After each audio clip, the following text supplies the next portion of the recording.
Bismillahirrahmanirrahim. Assalamualaikum warahmatullahi wabarakatuh. Innal hamdalillah nahmaduhu wa nasta'inuhu wa nastaghfiruh. Wa na'udzu billahi min shururi anfusina wa min sayyiati a'malina. May yahdihillahu fala mudhillalah wa may yudlil fala hadiyalahu. Asyhadu an la ilaha illallah wahdahu la syarika lah. Wa asyhadu anna Muhammad abduhu wa rasuluhu la nabiyya ba'd. Qala Allah Ta'ala fi kitabihil karim, ya ayyuhalladzina amanu taqullaha haqqa tuqatih fala tamutunna illa wa antum muslimun. Wa qala Allah subhanahu wa ta'ala, ya ayyuhalladzina amanu taqullaha wa qulu qawlan sadida yuslih lakum a'malakum wa yaghfir lakum dhunubakum wa may yuti'illaha wa rasulahu faqad faza fawzan 'azima. Alhamdulillah, segala puja dan puji syukur kita panjatkan hanya kepada Allah Subhanahu wa taala. Salawat dan salam selalu kita curahkan kepada baginda Nabi kita Muhammadin sallallahu alaihi wa ala alihi wa sahbihi wasallam, kepada keluarganya, kepada para sahabatnya, juga orang-orang yang mengikuti dan mencintainya ila yaumil qiyamah, sampai pada hari kiamat. Allahumma inna nas'aluka ilman nafi'an. Semoga Allah Subhanahu wa taala memberikan kita ilmu yang bermanfaat, rezeki yang baik, dan amalan yang diterima di sisi Allah Subhanahu wa taala. Alhamdulillah, para hadirin jamaah, teman-teman yang dimuliakan dan dirahmati oleh Allah Subhanahu wa taala, ikhwan dan akhwat rahimani wa rahimakumullah. Alhamdulillah, di hari ini Allah Subhanahu wa taala mudahkan kita untuk bertemu.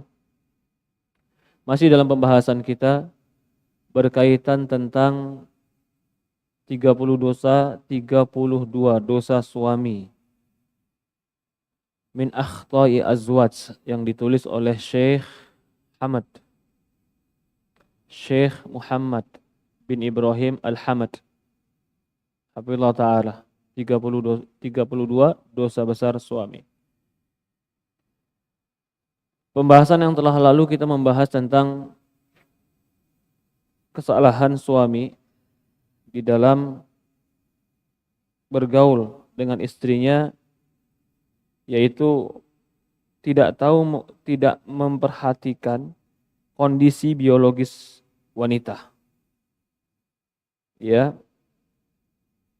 kondisi biologis maksudnya diantaranya kemarin kita bahas adalah keadaan dia sedang haid, keadaan dia sedang hamil, keadaan dia sedang dalam sakit.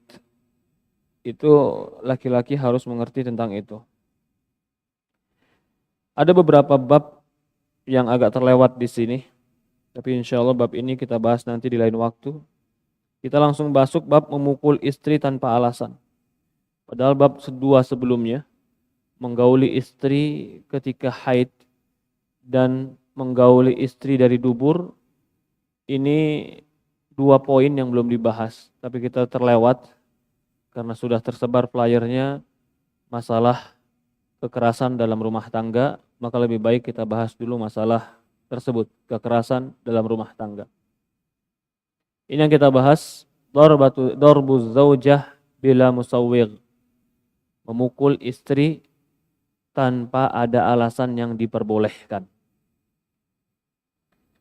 Pemukulan kepada pasangan itu sesuatu yang sangat tidak pantas. Dan itu bukan menunjukkan seorang laki-laki yang hebat. Ketika ada seorang laki-laki yang memukul wanita, yang wanita itu telah mendedikasikan dirinya untuk laki-laki tersebut, menyiapkan waktunya untuk laki-laki tersebut, bahkan dia telah mau menjadi seorang wanita yang di bawah tanggung jawab laki-laki tersebut, lalu laki-laki tersebut menggunakan kekerasan, memukul, ataupun semakna dengan ini sangat aib, sangat tercela, sangat tidak pantas, dan tidak menunjukkan kepada kebaikan akhlak dan kebesaran jiwa. Tidak pantas seorang laki-laki yang kuat memukul wanita yang lemah. Tidak pantas seorang laki-laki yang memimpin, dia menzolimi yang dia pimpin. Tidak pantas seorang guru yang bijak mendahulukan pukulan daripada nasihat.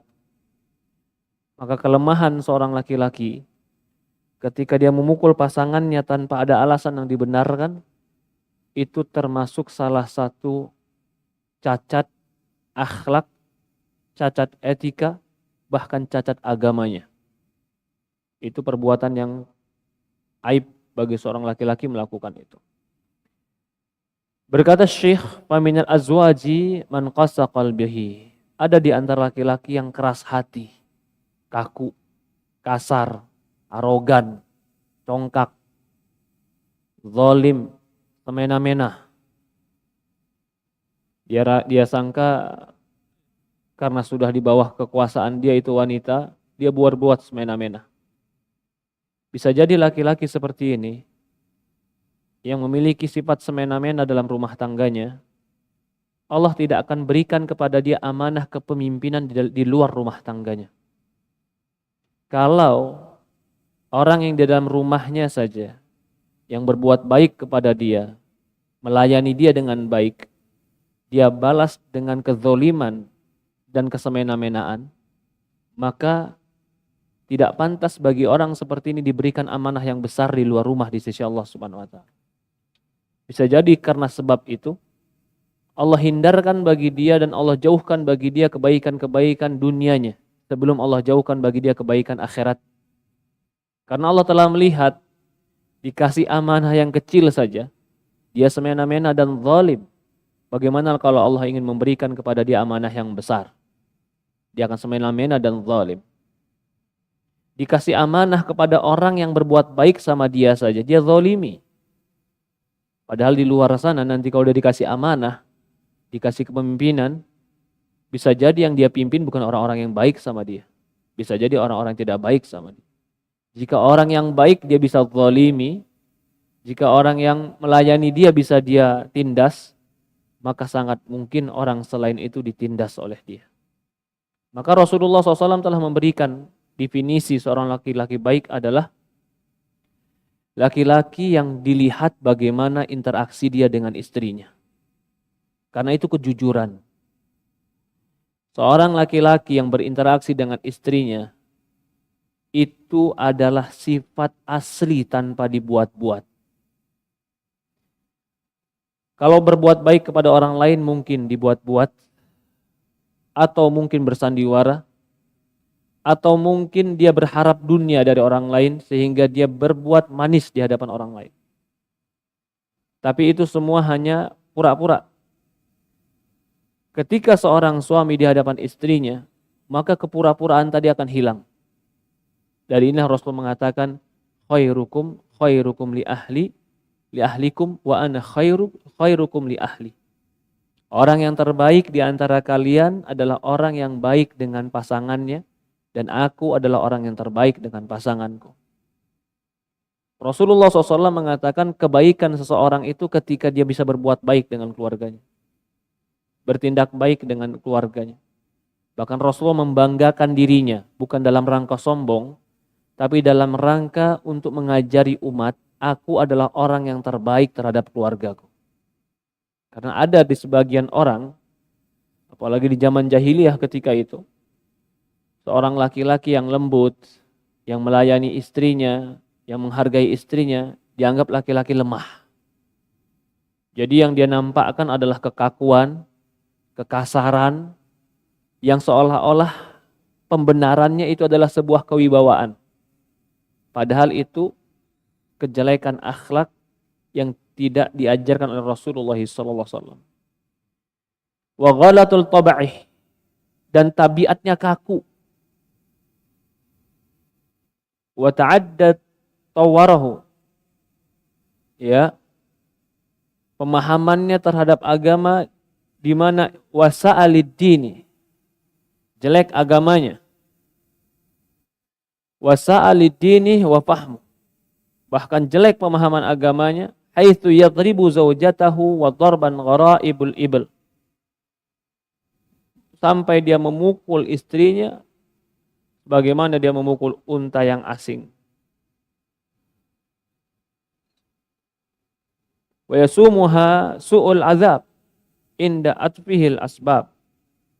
Bahkan menghukumnya dengan hukuman yang sangat jelek karena kesalahan yang kecil. Wa rubbama tastur ba'dul ulaika usah wa qusah bil izin qur'ani bi tarab wa fahimuhu ala ghairi wajhi. Bisa jadi bahkan terkadang wa rubbama bahkan terkadang dari mereka ketika mereka berbuat kasar, temperamen, atau mereka berbuat zalim tadi, seolah-olah mereka berlindung di atas izinnya Al-Quran untuk memukul istri. Karena Quran membolehkan. Ya. Padahal mereka salah memahami Al-Quran. Ini poin penting.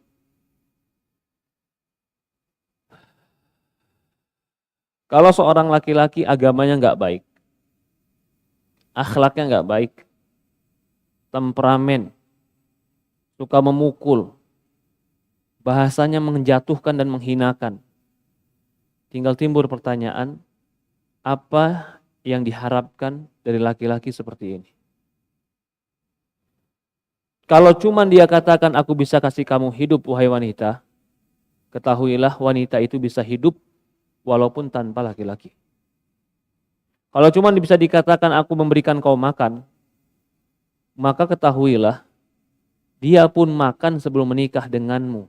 Bahkan mungkin makanan yang dikasih orang tuanya lebih baik daripada makanan yang kau berikan. Kalau dikatakan aku telah memberikan kehidupan dan jaminan kehidupan untukmu, sehingga aku bisa berbuat semena-mena, maka sesungguhnya dia telah terjamin dengan keamanan dari orang tuanya sebelum dia menikah dengan.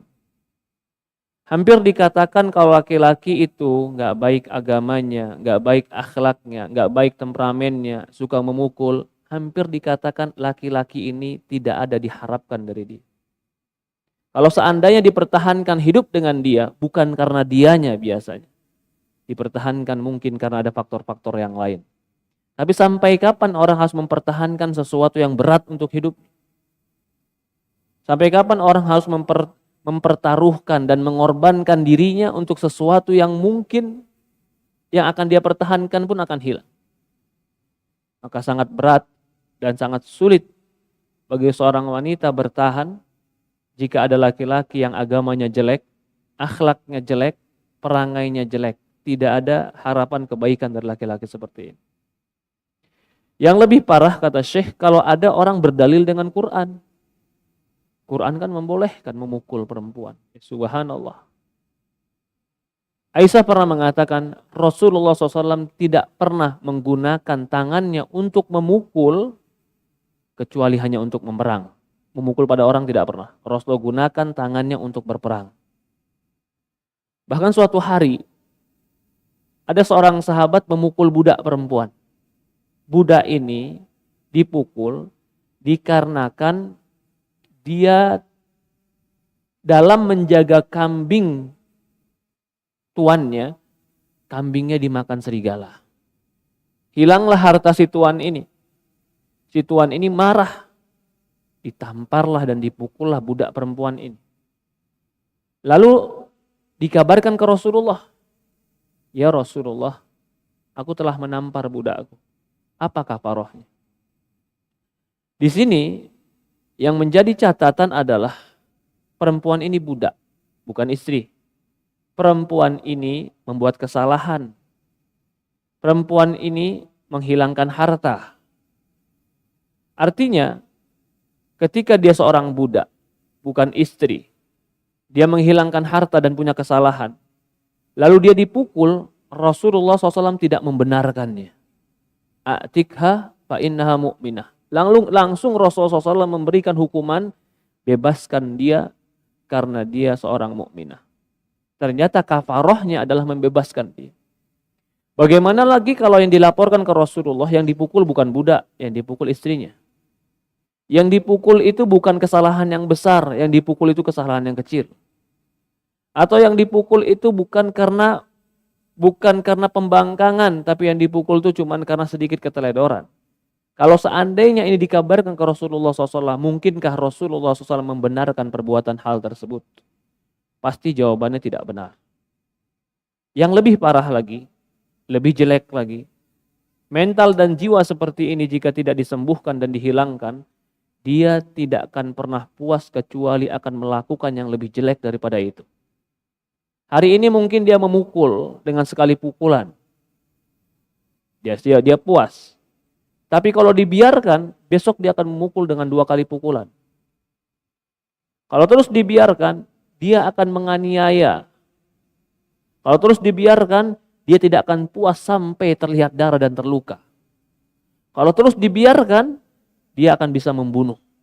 Maka dari ini para ulama mengatakan, boleh seorang perempuan yang terzolimi dan teraniaya dengan fisiknya dari seorang laki-laki untuk dipisahkan. Bahkan bisa jadi memisahkannya menjadi wajib daripada menyatukan mereka. Jika memang itu tidak bisa dirubah. Karena menyatukan mereka bisa memudaratkan bagi salah satunya. Mudaratnya bisa bertambah dan terus berubah atau bertambah. Hari ini mungkin merah, besok mungkin biru, besok mungkin luka, dan mungkin iyadzubillah sampai mati. Maka memisahkan yang seperti ini lebih baik daripada mempersatukan. Wa ba'duhum yara anna dzalika minar rujulah. Sebagian mereka menganggap itu adalah kejantanan dan kelaki-lakian. Ya Allah. Udah kebalik nih pikirannya. Jadi kalau dia bisa marah, dia bisa suara keras, dia bisa pukul istrinya sambil istrinya menangis, sampai ketakutan, dia tambah senang. Saya hebat. Ini jiwanya telah salah. Dia menganggap dia hebat di hadapan wanita. Siapa yang pernah mengatakan laki-laki hebat itu yang bisa mengalahkan wanita? Bukankah sebuah kehinaan orang yang hebat itu menjatuhkan yang lemah? Ketika engkau pedang yang tajam, lalu kau bertengkar dengan pedang yang terbuat dari kayu, lalu pedang yang tajam tadi mematahkan pedang dari kayu, lalu katakan, saya telah mematahkan pedang dari kayu. Ketika kau mematahkan pedang dari kayu itu merupakan prestasi atau merupakan kerendahan dirimu? Kau pedang tajam, kenapa kau harus mematahkan kayu? Kau pedang tajam, tidak pantas kau berhadapan dengan pedang kayu. Ketika kau bisa mematahkan pedang kayu sementara kau pedang yang tajam, bukan kehebatanmu, tapi kau merendahkan dirimu dengan bertengkar dengan pedang yang kayu. Ini yang harus dipahami. Ketika kau bisa mematahkan pedang kayu sementara kau pedang yang tajam, lalu kau bangga dan kau deklarasikan, oh saya hebat telah mematahkan pedang yang kayu. Bukan hebat, kau merendahkan dirimu.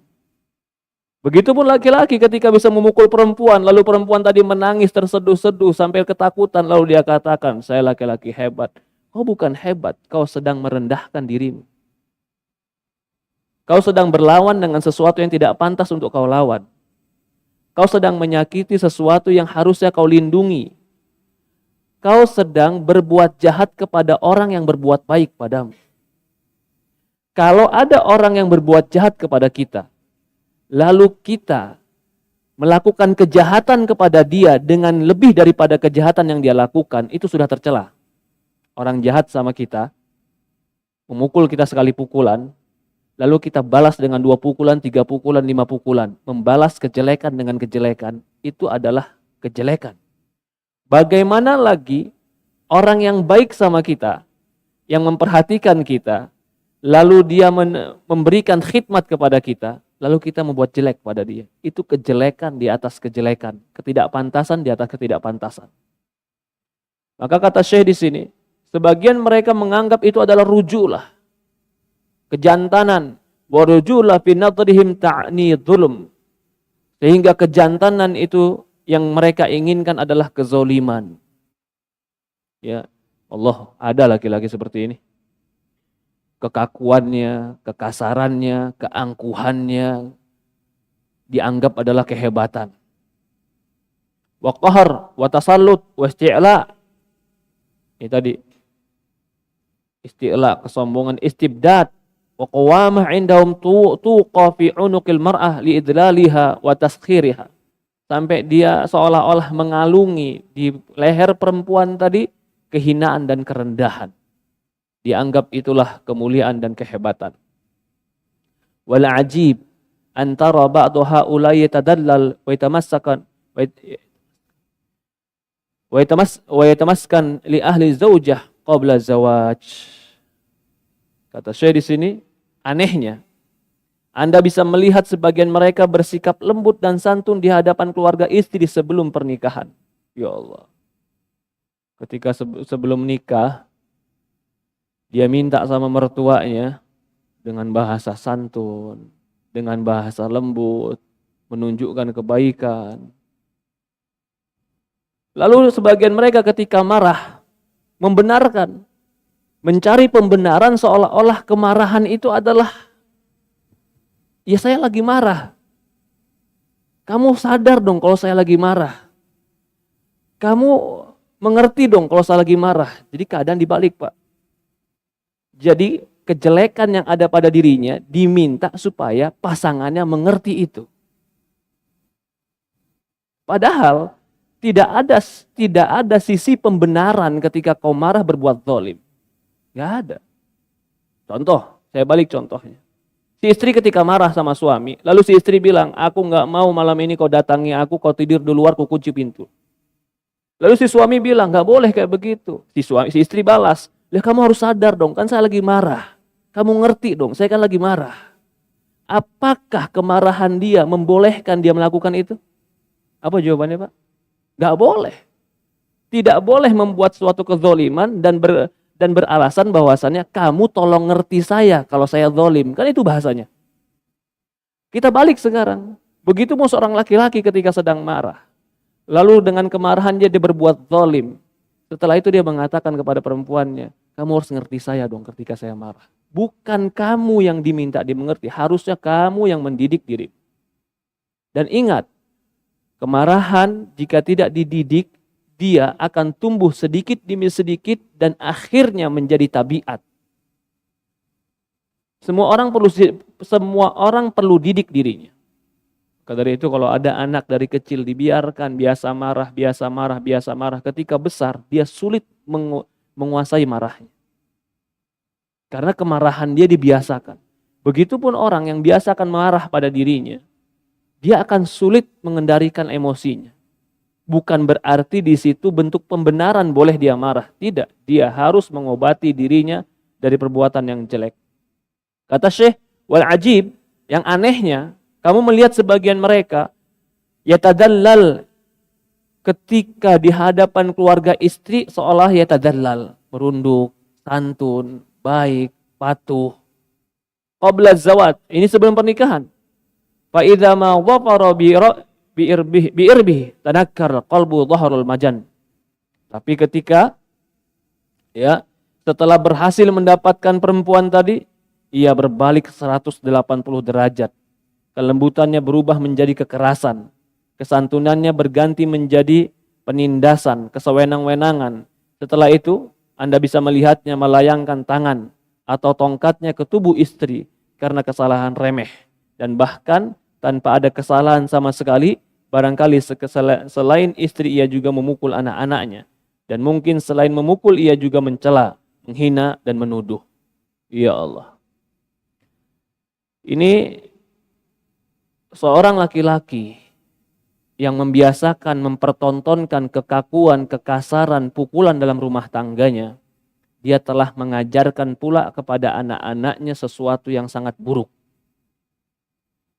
Dia akan mengajarkan kepada anaknya kekerasan, hilangnya kasih sayang. Dia akan mengajarkan kepada anaknya kesemenang-menangan. Maka tidak heran ketika dia punya anak pun menjadi anak yang hilang rasa simpati kepada orang lain.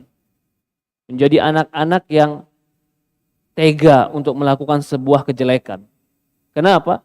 Karena selama ini dia melihat sebuah kejelekan yang biasa dia lihat. Kalau seorang laki-laki Rasulullah SAW pernah mengatakan dalam sebuah hadis, la yu'min ahadukum hatta yuhibba li akhihi ma yuhibbu li nafsihi. Kata Rasulullah SAW, tidak beriman salah seorang kalian sampai dia mencintai buat saudaranya sebagaimana dia mencintai buat dirinya sendiri. Ini hadis sangat ringan, tapi maknanya sangat dalam. Maukah kamu anak perempuanmu ditampar orang lain? Maukah anak perempuanmu dihinakan orang lain? Maukah ibumu dicaci, dimaki, lalu dia dipukul orang lain? Tidak mau. Istrimu adalah ibu dari anak. Istrimu adalah anak dari orang tuanya. Istrimu adalah saudari dari keluarganya. Sebagaimana keluarganya tidak mau anak perempuannya dilakukan seperti itu, sebagaimana kau tidak mau anak perempuanmu diperlakukan seperti itu, maka jangan kau lakukan itu kepada orang lain. La yu'min, kau tidak akan beriman sampai kau mencintai buat dirimu sebagaimana kau mencintai buat orang lain. Maka dari itu ketika ada seorang laki-laki datang ke Rasulullah, lalu dia bertanya, ya Rasulullah, izinkan aku berzina. Ini laki-laki betul-betul minta izin berzina sama Rasulullah. Apa yang Rasulullah SAW katakan? Apa pendapatmu kalau ibumu dizinakan? Atau saudara perempuanmu berzina? Atau anak perempuanmu dizina orang? Apakah kau mau? Kata dia, enggak mau ya Rasulullah. Maka seperti itu pula lah perempuan-perempuan yang lain. Tidak akan pernah ada yang mau anak digitukan. Maka Rasulullah mengatakan, doakan aku ya Rasulullah. Akhirnya dia doakan, Allahumma tahhir qalbah, wahsun farjah, waghfir dhanbah. Ya Allah, sucikan hatinya, jaga kemaluannya, dan ampuni dosa-dosanya. Wal ajib, sangat mengherankan ketika dia meminta wanita tadi, dia penuh dengan kelembutan, kesantunan, penuh dengan kerendahan hati meminta kepada orang tuanya. Padahal ini gadis perempuan ini adalah orang yang dicintai oleh ayahnya. Orang yang dijaga oleh ayahnya. Bahkan bisa jadi anak gadis ini yang akan diberikan kepada laki-laki tersebut lebih ayahnya cintai anak perempuan itu dibanding seluruh mobilnya dan seluruh harta ayahnya. Bayangkan kalau ada harta yang terbaik seorang laki-laki yang dia cintai harta itu lalu diberikan kepada kita. Contoh saja, si laki-laki ini punya mobil yang dia cintai. Mobil ini mobil klasik yang dia jaga, yang dia rawat, bahkan betul-betul terawat sama dia. Puluhan tahun dijaga sama dia. Suatu hari dia ketemu kita, lalu mobil dia hadiahkan untuk kita. Ini mobil buat kamu, saya jaga puluhan tahun. Ini mobil kesayangan saya rawat puluhan tahun, saya jaga untuk kamu. Pantaskah kita berbuat jelek dengan orang yang telah memberikan mobil kesukaannya kepada kita?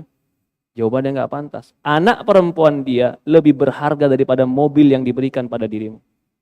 Anak perempuan dia lebih dia cintai daripada mobil yang dia miliki dan harta yang dia miliki. Dan anak perempuan yang diberikan kepada engkau laki-laki, lalu ketika diberikan padamu, anak perempuan itu kau pukul, kau hina, kau rendahkan. Betapa hancurnya hati seorang ayah. Betapa kecewanya hati seorang ibu. Betapa sakitnya hati seorang wanita ketika dia mendapatkan laki-laki seperti itu. Ya, maka tidak pantas. Tidak pantas bagi seorang laki-laki bertindak seperti itu. Fatarahu ba'da dzalika yarfa' yadahu wasa. Sebagian mereka ngangkat tangan dengan memukul atau dengan tongkat. Ala zaujatih. Inda adna bisababin. Kadang-kadang cuma perkara kecil. Ya Allah, perkaranya perkara kecil. Kalau memang sudah tabiatnya jelek, kadang-kadang emosi yang lebih besar. Perkaranya perkara kecil. Perkara yang harusnya tidak pantas marah. Tapi ternyata dia marah dengan memukul. Wa rubbama bila sabab. Ini lebih penyakit lagi. Kadang-kadang dia marah nggak ada sebabnya. Dia marah di rumah. Tapi ditanya sebabnya sama orang rumah nggak tahu. Orang rumah nggak tahu sebabnya apa. Ternyata dia marah gara-gara masalah dia sendiri di jalan atau masalah dia sendiri di kantor. Yang dia punya masalah di jalan atau di kantor, yang bermasalah dengan orang lain, tapi yang mendapatkan hukumannya orang-orang di rumah dia. Ini kebodohan. Ini adalah kelemahan akal seorang laki-laki. Kau bermasalah dengan siapa? Siapa yang menyempitkan dirimu? Lalu kau hukum siapa yang kau hukum? Apakah orang rumah mau mendapatkan hukuman? sementara dia nggak tahu apa-apa. Harusnya orang yang di rumahmu itu adalah orang-orang yang menghiburmu, yang melapangkan dadamu. Watarahu ba'da dzalik bila sabab wa rubbama darbaha hiya wa auladiha. Bahkan yang dipukul kadang-kadang dia dan anak-anaknya. Wa rubbama jama' ila darb wa syatam. Kadang-kadang bukan hanya pukulan tapi celaan, cacian, makian. Wa innal mar'ah laysat hamalan mudha'an. Lalu kata Syekh di sini, ya, istri bukanlah barang yang bisa disia-siakan. Walalakiya masdari, bukan sebagai masdari itu sasaran empuk untuk melampiaskan emosi seperti samsak dan dipukul. Walaisat bahimah, istri itu bukan seperti hewan ternak. Tuba wa tashtari, kau beli dan kau jual. Gampang lah. Kalau dia nggak mau ku cerai, nanti ku cari lagi yang lain. Aku kan banyak uang, aku kan ganteng, aku kan banyak yang mau. Ingat, kalau itu yang kau lakukan ketika muda, kau semena-mena dengan alasan akan banyak yang mau denganmu, di masa tuamu tidak akan ada yang bisa nyaman dengan dirimu. Apakah kegantenganmu akan terus bersamamu? Apakah kekuatanmu akan terus bersamamu? Apakah kesehatanmu akan abadi untuk dirimu? Apakah hartamu terus ada bersamamu? Tidak. Suatu hari kau akan lemah. Suatu hari kau akan lemas. Suatu hari kau akan sakit. Suatu hari kau akan butuh orang yang mendampingimu. Ketika kau muda bersemena-mena, kau angkuh, kau sombong, kau zalimi orang, maka di masa tuamu tidak akan pernah ada yang mau mendekat dengan dirimu. Ketika itu kau akan sadar hidupmu sendiri sebatang kara, bagaikan orang yang tidak akan pernah ada yang memperdulikan dirimu. Kenapa? Karena buah dari tanganmu sendiri. Dan ini betapa banyak orang seperti ini. Betapa banyak orang seperti ini, ketika masa mudanya dia bisa kerja, dia punya uang banyak, dia punya fisik gagah, dia bisa beli semuanya. Dia anggap wanita itu semuanya mudah, tinggal dia beli dan dia ganti. Ketika masa muda seperti itu. Sehingga tidak ada perempuan yang merasa nyaman dengan dirinya. Ternyata ketika suatu hari dia akan pensiun. Tidak ada lagi uang-uang yang lain kecuali hanya uang gaji yang dia dapat. Fisiknya akan berubah. Yang tadinya sehat akan sakit. Ketika itu ternyata nggak ada yang menuntun dia, nggak ada yang merawat dia, nggak ada yang mau duduk dengan dia, hidupnya sendiri. Ya subhanallah. Wa ma asabakum min musibatin illa bima kasabat aydikum, kata Allah. Apapun yang menimpa dirimu dari musibah itu karena ulah tanganmu sendiri. Tapi bayangkan kalau dia ketika mudanya mengayomi anaknya, mengayomi istrinya, lembut dengan anak dan istrinya. Semua merasa nyaman dan senang dengan dia. Ketika dia tua dan dia lemah, anak istrinya pun akan senang dengan dia. Akan bahagia dengan dia. Akan tetap bersama dengan dia. Karena semua itu ada waktunya. Ada waktunya hari ini anak-anak yang lemah. Tapi ada waktunya dia suatu hari yang kuat, kita yang lemah. Ada waktunya mungkin hari ini perempuan itu lemah. Ada waktunya laki-laki itu akan lemah. Ada waktunya ketika hari ini kita laki-laki kuat dan punya. Tapi ada waktunya suatu hari kita lemah, tidak punya apa-apa. Maka itu kehidupan rumah tangga itu saling membutuhkan. Tidak pantas yang salah satu menganggap diri lebih hebat dari yang lain. Tidak pantas yang lebih salah satunya merasa lebih berkuasa atau bahkan dia lebih berjasa. Tidak, semua memiliki kebaikan dalam rumah tangga. Karena rumah tangga itu dasarnya di dalam Islam adalah ta'awanu ala birri wa taqwa. Tolong menolong dalam kebaikan dan ketakwaan. Wa inna lil mar'ahi hadil halal haqqa kamil fi an tashku haliha ila awliyaiha. Kalau kayak begini keadaan perempuan, maka dia punya hak untuk mengadu kepada keluarganya dan walinya.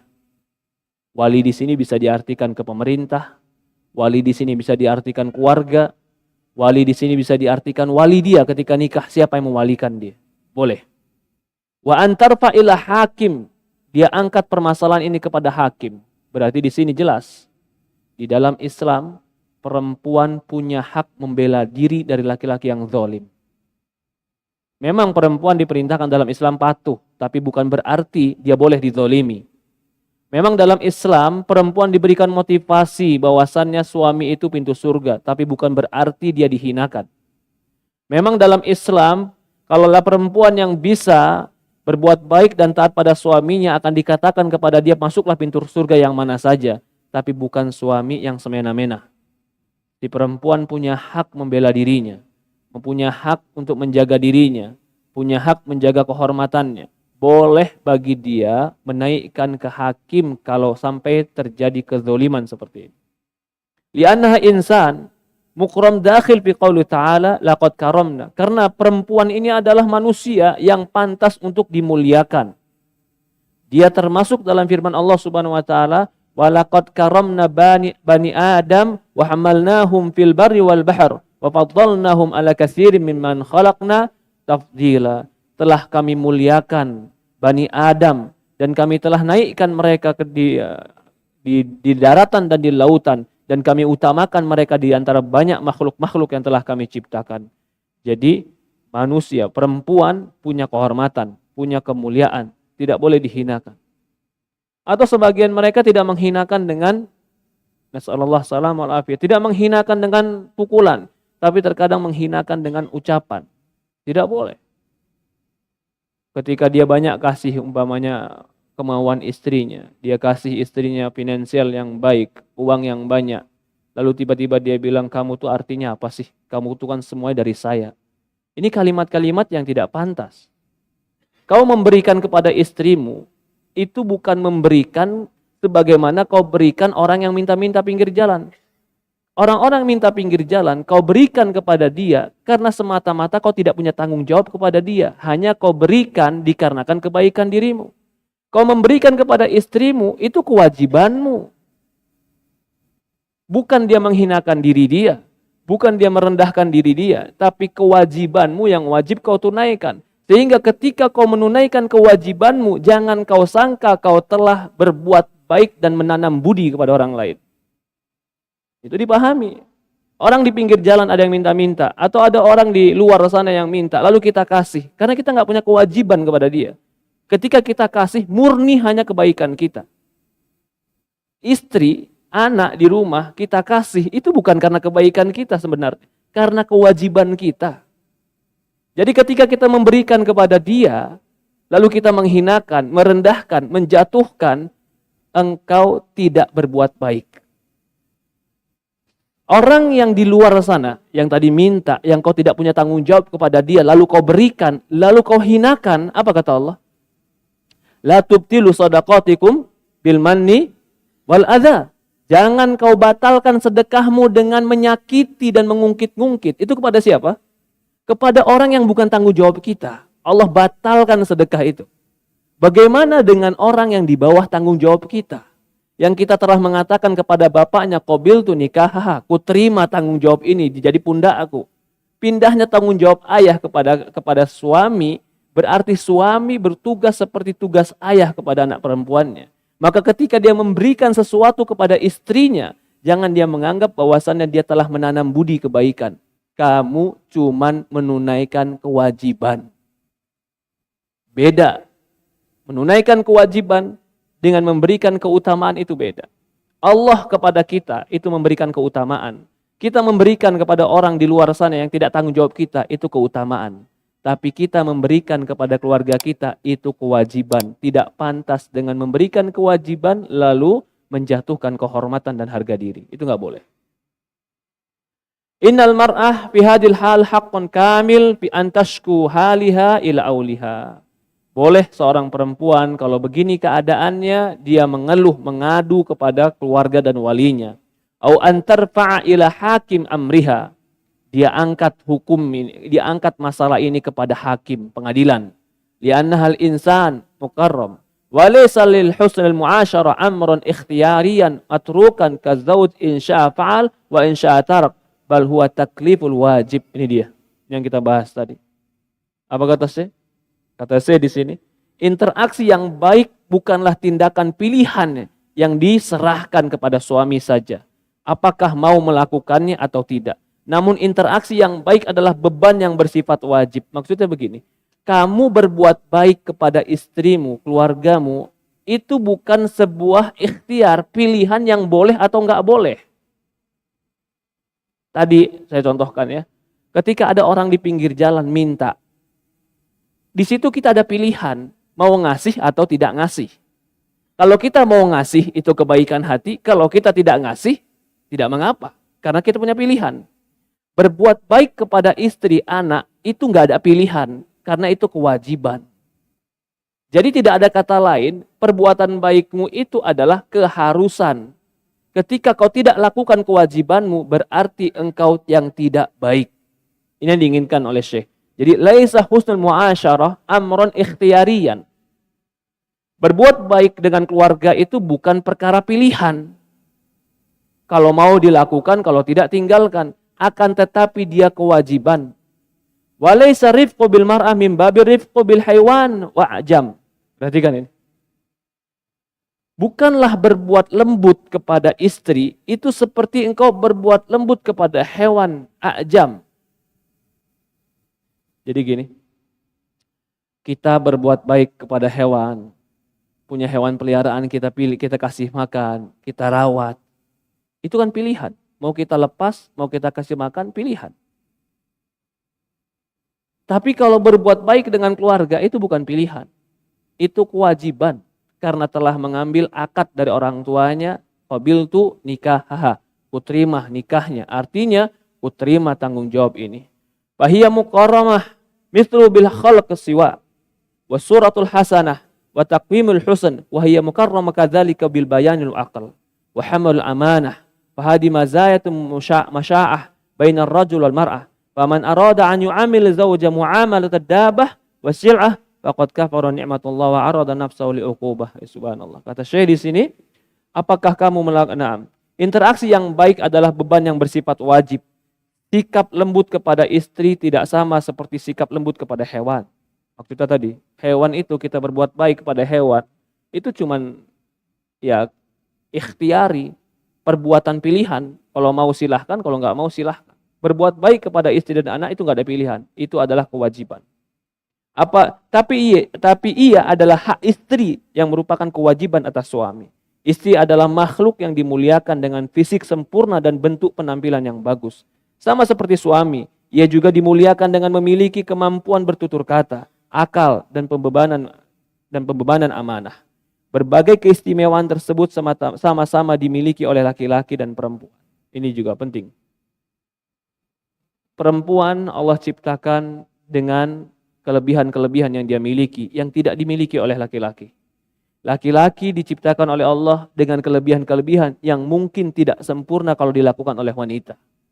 Kelebihan-kelebihan ini tidak pantas salah satunya menganggap dia lebih penting daripada yang lain atau dia lebih hebat daripada yang lain, sama-sama memiliki kekurangan dan kelebihan. Sebagaimana perempuan mungkin tidak punya kelebihan tenaga, kelebihan pikiran, kelebihan kekuatan jiwa untuk keluar rumah dan mencari penghasilan. Mungkin dia tenaganya lebih lemah.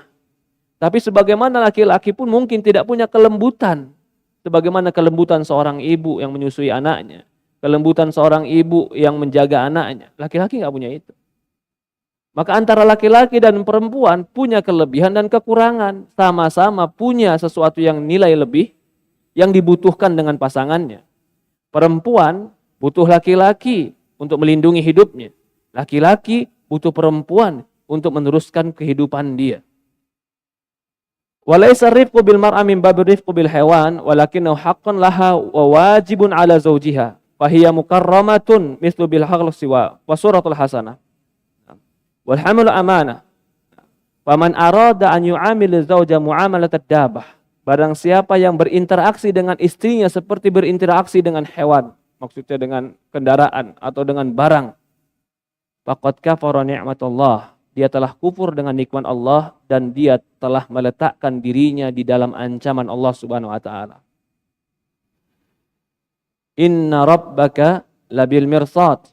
Allah Subhanahu wa taala berfirman, sesungguhnya Rabbmu itu sangat memantau. Wa ainahum min qaulin nabi. Di mana posisi mereka dibanding posisi Nabi SAW? Inni ahraju alaikum haqqa dha'ifaini. Kata Rasulullah SAW dalam sebuah hadis. Kata Rasulullah SAW dalam sebuah hadis bahwasannya aku bebankan kepada kalian hak dua orang yang lemah. Anak yatim dan perempuan.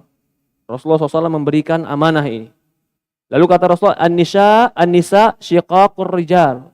Perempuan itu adalah syiqaq. Syiqaq itu saudara kandung, artinya punya hak yang sama dengan laki-laki. La yajlidu ahadukum ra'atahu jildal abdi tsumma yudaji'uha. Janganlah seorang laki-laki memukul istrinya seperti pukulan dengan cambukan seorang budak, kemudian di malam hari dia mendatangi dan menggauli istrinya. Ini orang nggak tahu malu. Pagi dia pukul, lalu siang dia hina, sore dia cela, malam dia datangi, sebagaikan dia mendatangi, ditidurkan oleh dia. Inilah orang yang nggak punya malu, nggak punya harga diri dan kehormatan. Setelah dia meludah, lalu dia jilat lagi ludahnya sendiri. Itu bukan seorang laki-laki yang baik. Ya, intinya di sini salah satunya adalah Islam mengharamkan, bahkan Islam menjadikan itu sebuah sebab bolehnya wanita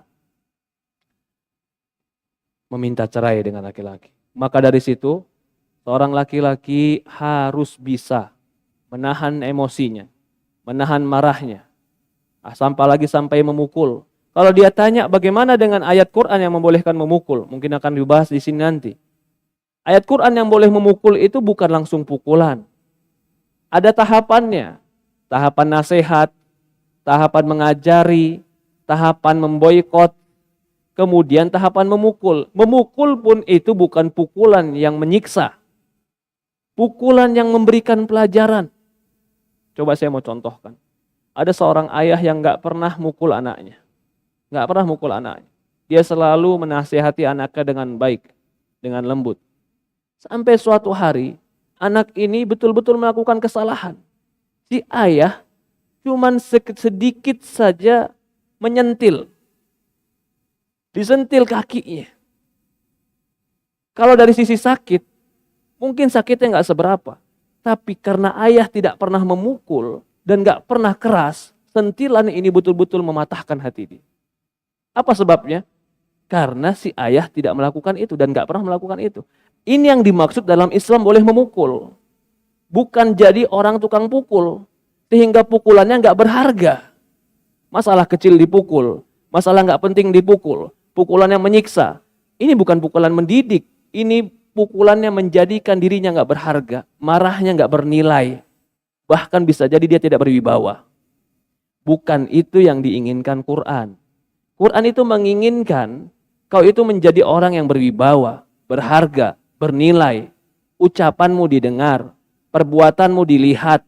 Kalau memang sudah kau tempuh cara nasihat, kau tempuh cara memboikot, dengan beraneka ragam cara kau tempuh, boleh kau pukul. Tapi bukan pukulan yang melukai dan pukulan yang menyiksa.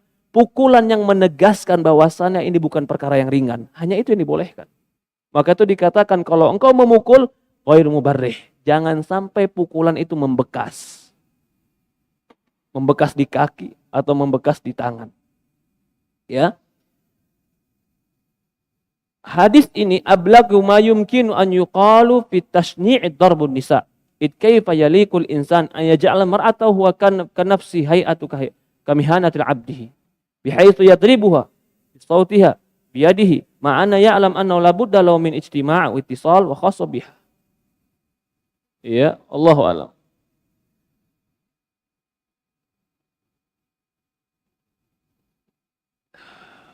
Lalu kata Syekh, bukan dipahami di sini memukul perempuan tadi tercela secara umum, secara mutlak. Akan tetapi ada pukulan-pukulan yang tidak tercela. Walaysa amr kadzalik bal yut'an fil masyru'i tadrab illa man jahula hidayatuddin. Hikmat tasyri'atiha min a'dail Islam mutayaham mimma nabatu min haqqil gharab wa rada'u min libanihi wa nasha'u fi dhilliha. Jadi orang-orang yang sama sekali mencela tentang mendidik wanita, enggak boleh sama sekali menyentuh wanita, itu orang-orang yang telah terpengaruh dengan pemikiran-pemikiran gharb, pemikiran-pemikiran barat yang telah mengambil pikiran mereka dari barat. Haula'il ladzina yatadahharuna bitaqdisin nisa wa difa'an huquqihinna. Fa yata'una fi hadzal hukm, yata'affafuna minhu wa ya'duna ihanatan lil mar'ah. Wa ma nadri man ladzi ahana al mar'ah. Ahuwa rabbuha rahim al-karim alladzi ya'lamu min khalaqi wa huwal latiful khabir am humul ladzina la yuriduna til'ata tamtahin Tuhan fa idan tahat muddatu salahiyatiha darabu biha wajastara. Ya, intinya di sini Syekh tidak memutlakkan juga bahwasannya memukul itu haram secara mutlak. Sebagaimana kita jelaskan tadi. Boleh memukul setelah ada nasihat, setelah ada pemboikotan, dan pukulan juga bukan pukulan yang melukai. Allah berfirman dalam Al-Quran, "Wallati takhafuna nusuzahunna fa'idhuhunna wahjuruhunna fil madaji' wadribuhunna." Kata Allah Subhanahu wa taala, dan perempuan-perempuan yang kau cemaskan tentang nusus. Nusus itu perempuan yang enggak mau dengar. Perempuan yang bermaksiat kepada suaminya. Adapun perempuan-perempuan yang kau takuti nususnya mereka, maka nasihatilah mereka. Kemudian wahjuruhunna, boikotlah mereka. Ini boikot. Boikot ini terkadang bisa melukai hati mereka dan betul-betul memberikan pelajaran pada wanita. Kadang-kadang ada laki-laki yang nggak bisa dan nggak tahu bagaimana cara memboikot. Contoh Pak, ini si laki-laki memang nggak pernah senyum, nggak pernah lembut, nggak pernah mesra.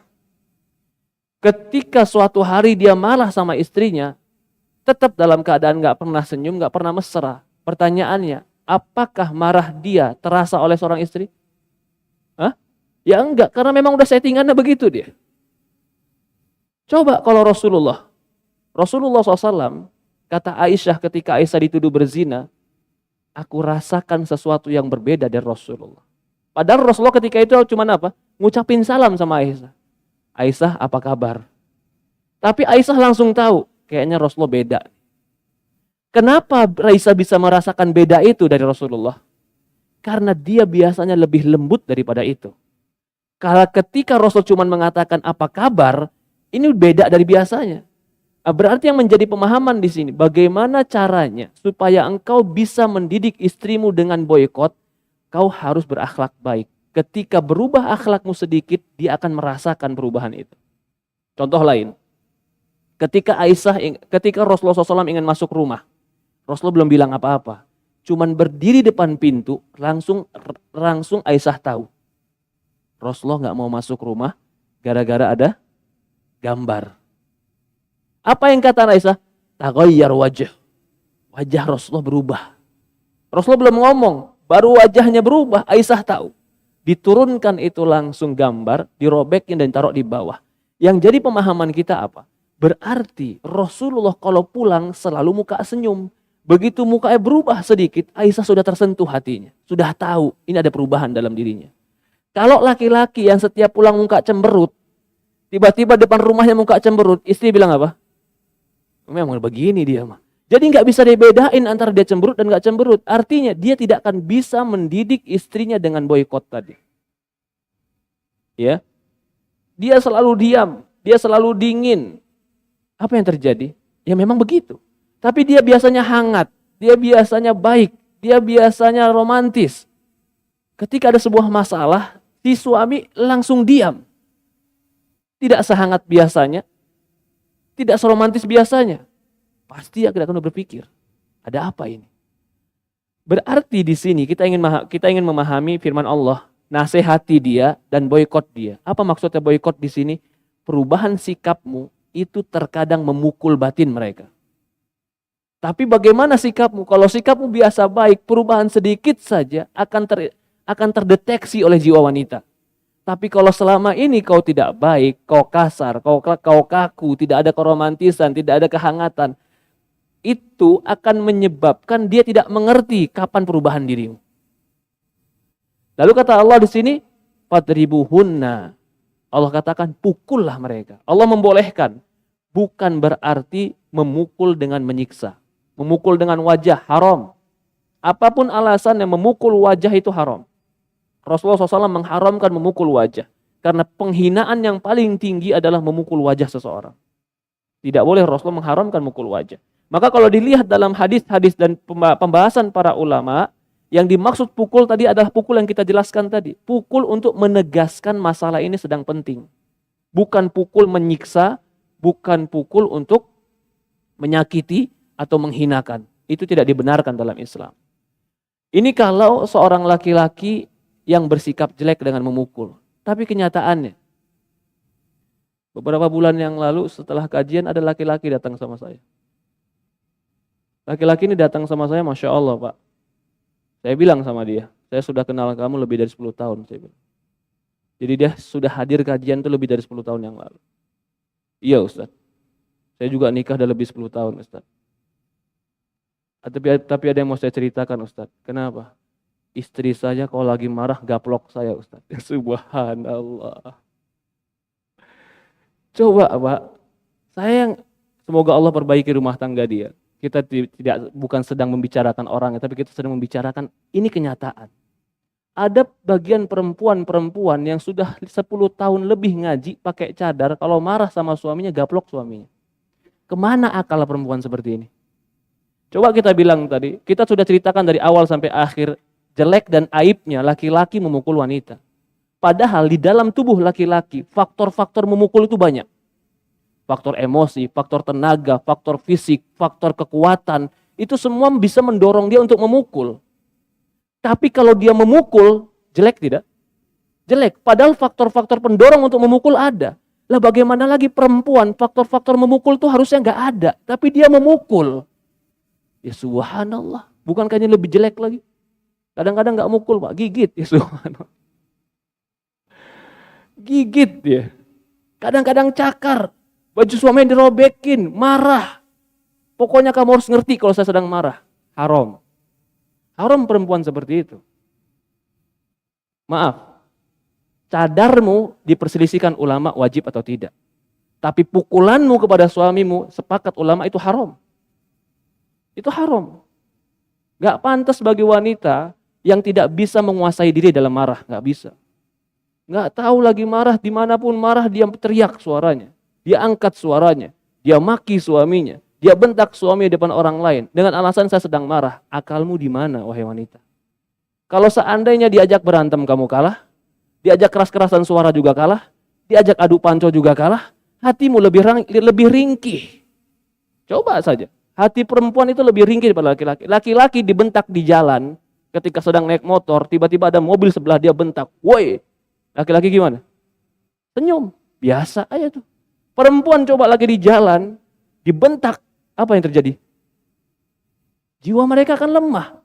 Artinya, secara mental pun perempuan itu nggak pantas untuk membentak suami. Tapi kalau ternyata ada perempuan yang melakukan ini sudah jauh dari tabiat keperempuanannya. Baliknya lagi, perempuan ketika dipukul oleh laki-laki, berhak nggak perempuan menaikkan ke pengadilan? Sangat berhak. Bagaimana kalau dibalik ini, perempuan mukul laki-laki, apa yang berhak dilakukan oleh laki-laki?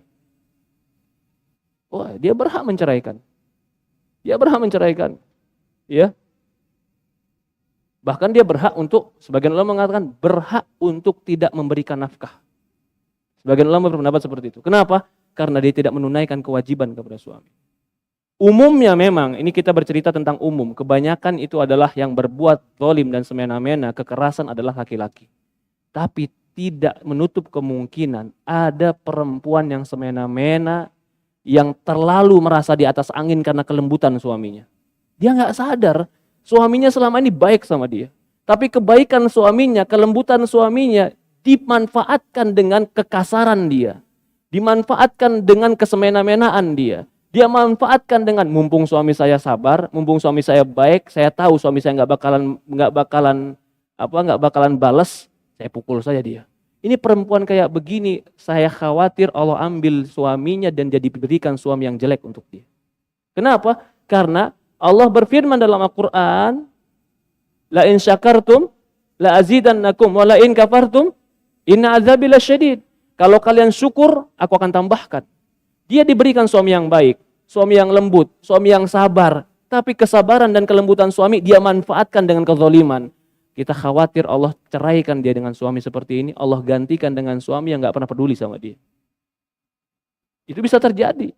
Maka hati-hati, perempuan sekarang tidak dibenarkan berbuat kasar kepada suami.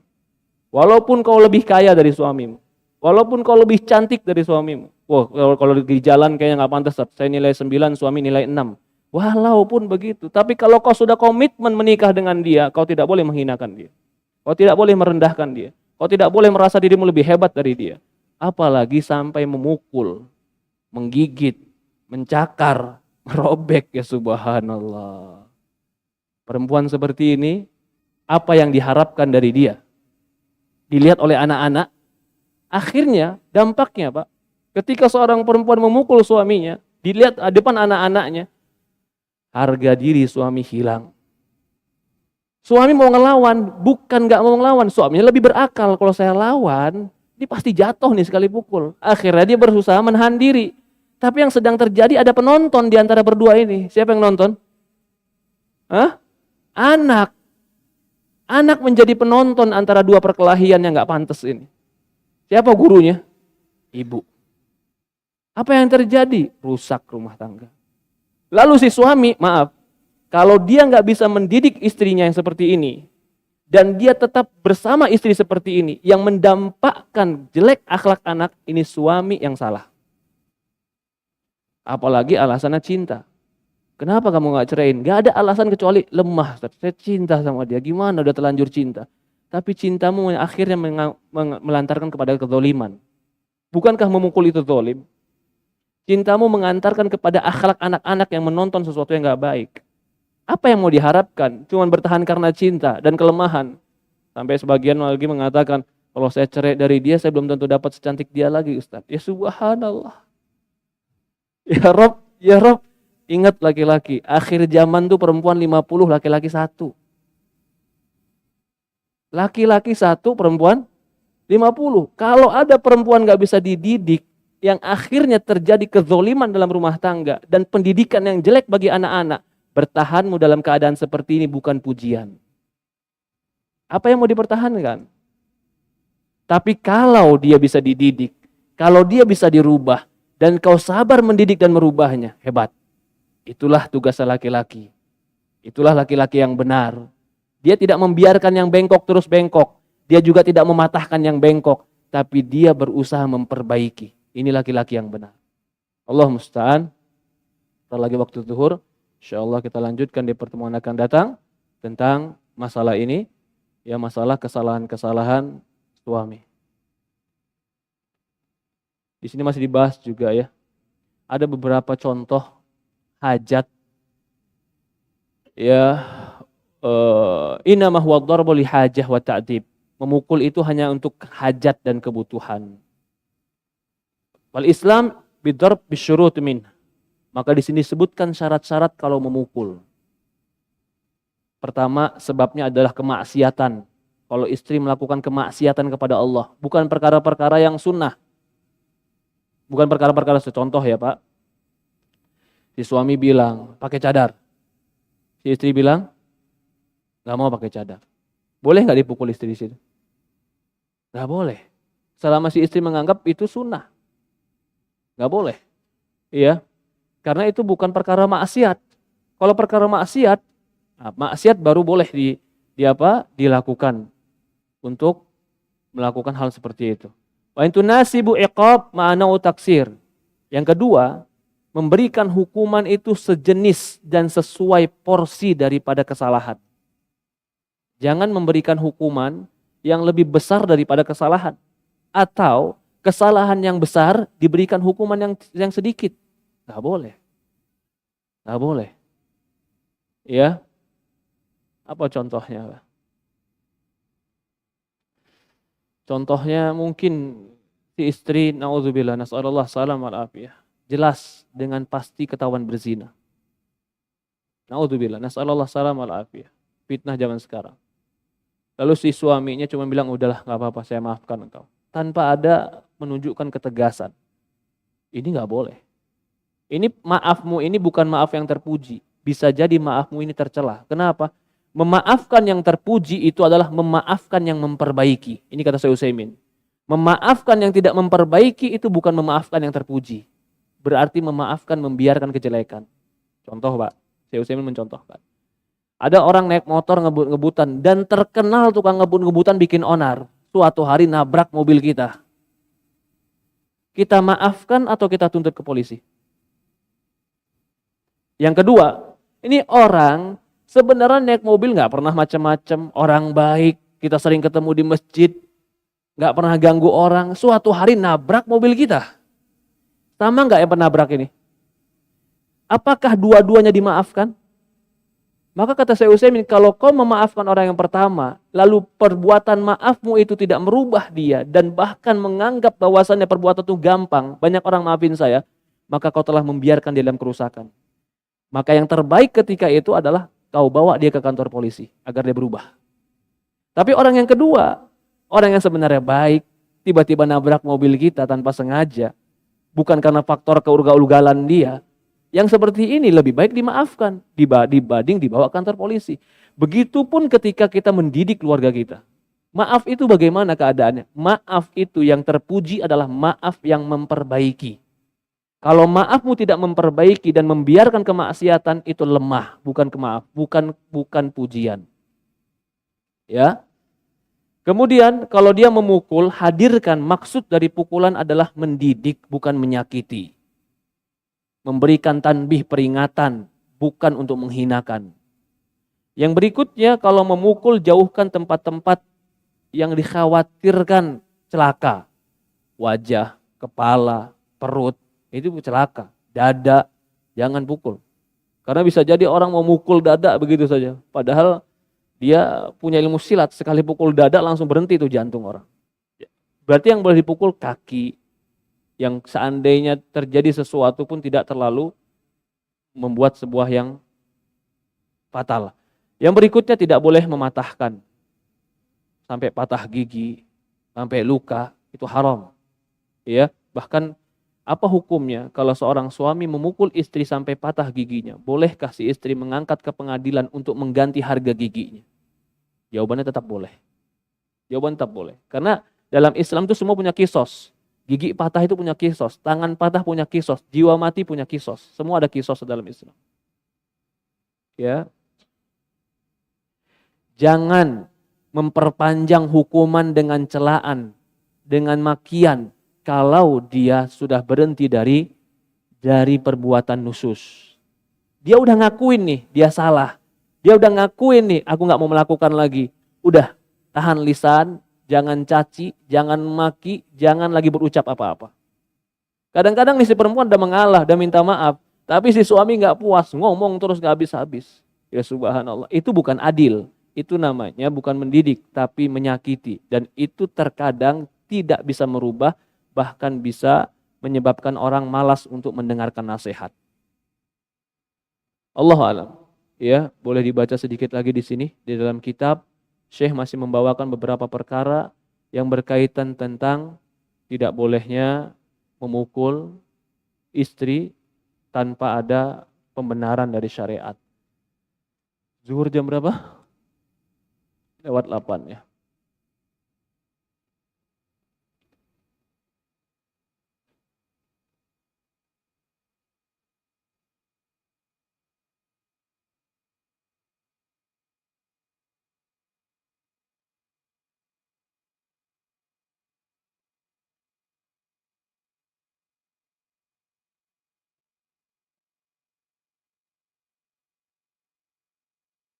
Astagfirullahaladzim.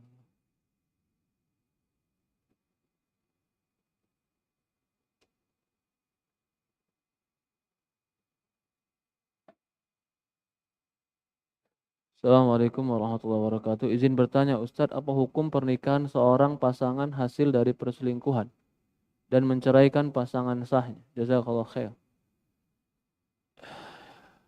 Ya kalau memang dia ada wali, ada saksi, tetap pernikahannya tetap dikatakan sah.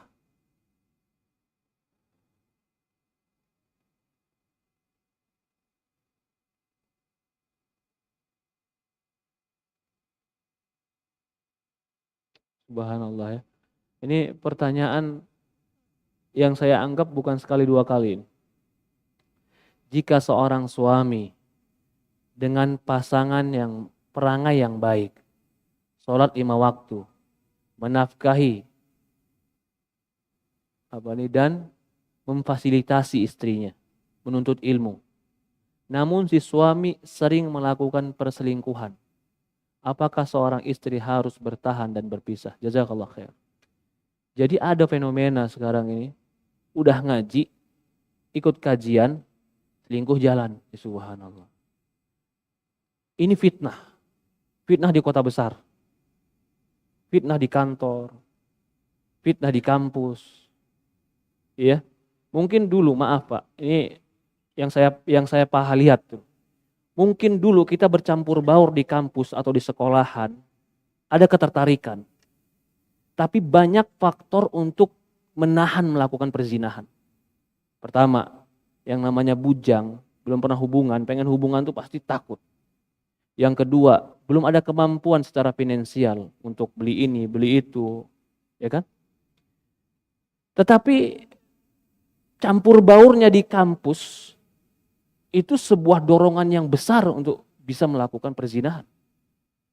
Yang ingin saya sampaikan sebenarnya, bagaimana dengan campur baurnya di kantor? Apa yang menghalangi mereka berzina? Beda jiwanya dengan jiwa orang belum pernah hubungan intim. Orang sudah berkeluarga itu kadang-kadang malah lebih berani berpikir kalau nggak ada agama. Paham maksud saya? Kalau nggak ada agama, apa yang menghalangi? Kalau seandainya hamil juga istri orang, dia punya suami. Kalau seandainya masalah uang, sama-sama punya kerjaan, sama-sama punya uang untuk menyewa tempat. Jadi mungkin dari sisi ini, di kantor itu bisa lebih dahsyat fitnahnya. Bisa lebih dahsyat fitnahnya.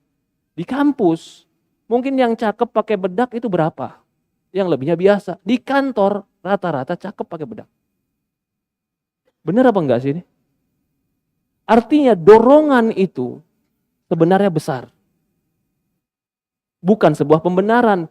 Lalu kalau dulu di kampus, yang menghalangi kita apa? Jiwa muda yang takut untuk melakukan itu. Segan melakukan itu. Gak biasa mendekati wanita. Dan gak tahu bagaimana cara mendekati wanita. Sehingga dia tidak terjatuh dalam perkara itu. Sekarang kalau sudah di kantor, apa yang menghalangi? Udah biasa menghadapi wanita, udah bisa mengambil hati wanita. Kalau bukan agama dan ilmu agama yang menghalangi, dia akan lemah. Itu poinnya. Maka orang yang bekerja di kantor, jangan dikira kau gak butuh ilmu agama. Kau butuh ilmu agama. Kau butuh pertolongan Allah. Kau butuh kekuatan jiwa yang bisa menjaga dirimu dari perkara yang haram. Ini pertanyaannya jelas. Suami sholat 5 waktu, memfasilitasi istri kajian, tapi suka selingkuh. Apa faktornya Ustaz? Bagaimana sikap istri? Kalau, sekali lagi nih, sikapmu memaafkan dan tidak merubah diri dia, bahkan bisa mempengaruhi anakmu dan keluargamu, maafmu tidak bijak. Tapi kalau sikapmu memaafkan dan merubah diri dia, mengajak dia kepada lebih baik, mudah-mudahan maafmu itu menjadi pahala untuk dirimu. Kalau begitu tergantung kamu nih istri, kamu lihat suamimu kemana arahnya. Kau maafkan dia tambah menjadi-jadi, atau kau maafkan dia berubah. Kalau kau maafkan dia berubah, maka maafkan dia. Tarik tangannya. Mungkin faktor-faktor lingkungan tadi yang begitu berat yang mendorong dia melakukan itu. Ajak dia kepada yang kebenaran. Tapi kalau ternyata maafmu atau kelembutanmu atau mungkin ngalahmu malah menjadi sebuah sikap yang akhirnya dia semena-mena, yang menyebabkan tidak baiknya rumah tanggamu, maka di saat itu bisa jadi kau mundur. Maka dari itu Pak, sekali lagi, saya tidak tabu untuk berbicara poligami. Kenapa? Karena pertanyaan seperti ini gak sekali dua kali datang Pak. Gak sekali dua kali. Ada yang mengatakan suaminya udah cingkrang, berjenggot, ikut kajian, tapi ternyata sewa hotel sama perempuan lain. Ada kejadian ini. Apa yang perlu kita sampaikan? Apa kita bilang gak usah kerja di kantor ikhtilat? Dia tanya, Ustadz nyediain kerjaan apa? Subhanallah. Kebutuhan hidup Ustadz. Oke. Kalau kita bilang ngaji, dia juga ada ngaji Ustadz. Lalu salahnya di mana? Mungkin ada jiwa laki-laki yang tidak cukup dengan satu. Inilah hikmahnya Quran. Membolehkan poligami. Kalau si perempuan istri bilang, si itu bisa Ustadz. Jangan kau samakan orang lain dengan yang lain. Ya, jadi syariat Islam datang membolehkan poligami. Sebenarnya solusi. Karena kan sudah kita gambarkan nih. Terjadinya ini terkadang karena ikhtilat. Bisa jadi ikhtilat di kantor, bisa jadi ikhtilat di kampus. Apa solusinya supaya nggak terjadi? Belajar ilmu agama. Jawabannya lagi, dia udah belajar Ustadz. Lalu apa solusinya? Berhenti dari kantor. Ya kalau kamu mampu, kalau mau kerja sendiri di rumah, kamu jaga dirimu juga nggak terlarang. Tapi apakah semua orang mampu untuk berhenti? Jawabannya, kira-kira mampu nggak Pak? Nggak mampu Ustadz. Lebih baik saya sabar di kantor sambil merem daripada saya datang, daripada saya berhenti kantor. Iya, kamu merem sehari 2 hari, lebihnya nabrak, nggak mungkin merem terus. Kan begitu di kantor. Ya, sampai ini pengalaman saya kemarin, hari apa saya lewat di Sudirman, jalan subhanallah, saya lihat ini anak-anak muda semua. Yang baru-baru lulus kantor, baru lulus kuliah, kerja sambil berjalan. Ini kalau jiwa mereka nggak punya ilmu agama yang benar Pak, rapuh mereka. Jadi poin berikutnya, jangan terlalu mencela poligami. Jangan mengatakan poligami itu nggak adil. Karena itu solusi dari Allah Subhanahu wa taala. Cuman kalau tidak berhasil poligami, bukan poligaminya yang salah, pelakunya yang nggak belajar dengan benar. Pelakunya yang tidak adil, itu yang paling penting. Allah musta'an.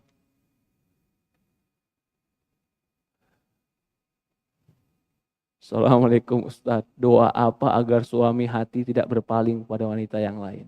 Masya Allah. Saya katakan, bisa jadi suamimu hatinya tidak berpaling pada orang lain. Walaupun mungkin fisiknya berpaling pada wanita yang lain. Iya, bisa jadi. Apakah bisa Rasulullah SAW berpaling hatinya dari Aisyah? Apakah bisa Rasulullah hatinya berpaling dari Khadijah? Bisa. Khadijah itu selalu dibilang kebaikannya. Sampai lagi duduk sama Aisyah, tetap kesebut tuh kebaikan Khadijah. Gak bisa berpaling hati dari Khadijah. Jadi pertanyaannya apa doanya Ustadz? Ya subhanallah. Saya nggak tahu kalau doa khusus seperti itu ya. Tapi yang jelas, Rabbana hablana min azwajina wa dzurriyyatina qurrata a'yun waj'alna lil muttaqina imama. Ya Rabbana hablana, ya Allah anugerahkan kami, keluarga kami, pasangan kami, anak-anak kami. Hablana min azwajina wa dzurriyyatina qurrata a'yun, penghibur hati kami. Ini salah satu doa sebenarnya supaya kita dan pasangan kita menjadi orang yang paling klop. Qurratul a'yun itu apa? Penghibur mata, yang menyenangkan, yang menyejukkan jiwa. Itu qurratul a'yun. Ini bisa menjadi salah satu doanya. Allah alam. Ya, kita sampai nggak apa-apa tambah sedikit. 1 menit lagi.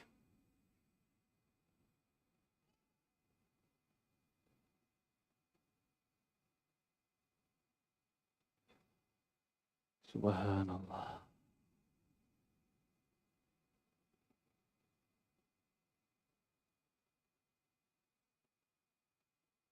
Seorang janda cerai hidup dan tidak menikah, tapi bertemu dengan ajalnya. Apakah dia surga akan bertemu dengan seorang pangeran seperti laki-laki bertemu bidadari?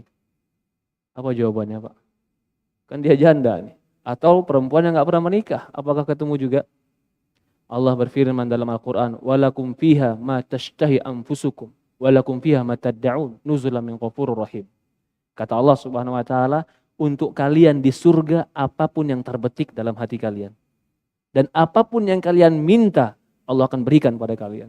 Jadi jangankan pangeran, lebih dari pangeran Allah kasih. Ya, loh kalau gitu apa bedanya dengan orang yang bakti sama suaminya dan punya suami dan masuk surga dengan suami? Suaminya menjadi orang yang dia cintai di dunia dan menjadi orang yang lebih cintai di akhirat. Ya.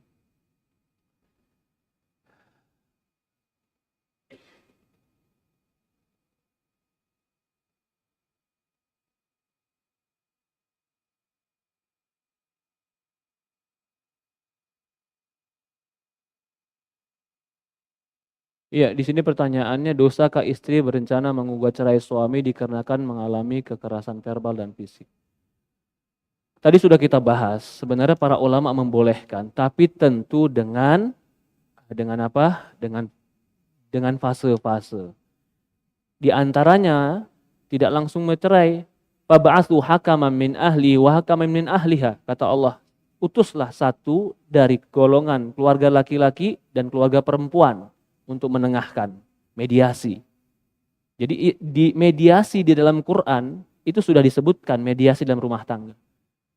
Laki-lakinya bawa keluarga, perempuan bawa keluarga, ngobrol. Itu mediasi.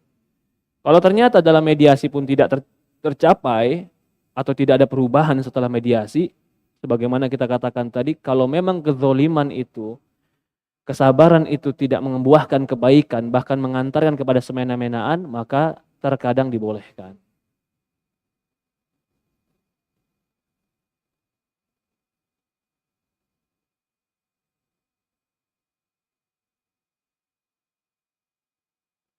Ya, kita cukupkan ya, kurang lebih mohon maaf. Kita tutup dengan doa kafaratul majelis, sudah masuk waktu zuhur. Subhanakallahumma bihamdi asyhadu an la ilaha illa anta nastaghfiruka wa atubu ilaik. Assalamualaikum warahmatullahi wabarakatuh.